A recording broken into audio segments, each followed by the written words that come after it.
मैं अमर बा कुंवर सिंह के जगदीशपुरी में किला। नाम अमर बा कुंवर सिंह के जगदीशपुरी में किला।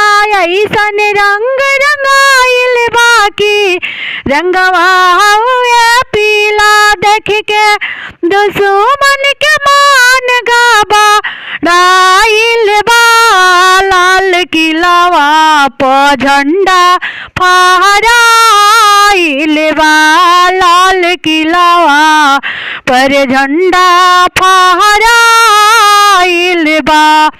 नाम अमर बा कुंवर सिंह के जगदीशपुरी में किला।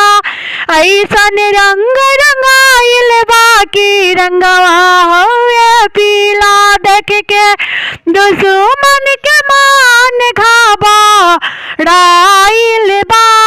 लाल किलावा पर झंडा फहराइल बा।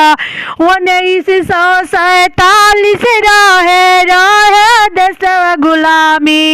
जगदीशपुर में यह बुढ़ावा के सुना इनकर कहानी। हकी जकरा पाकल पाकल माछिया पर पानी आइल बा। लाल किलावा पर झंडा फहराइल बा।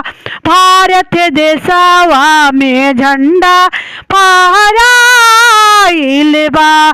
सब वीराना मिलके झंडा लहरावेलन। सब वीरा मिलके झंडा फहरावे। देशवा से अंग्रेजन की भगावेलन। भारत देशवा से अंग्रेजन की भगावेलन।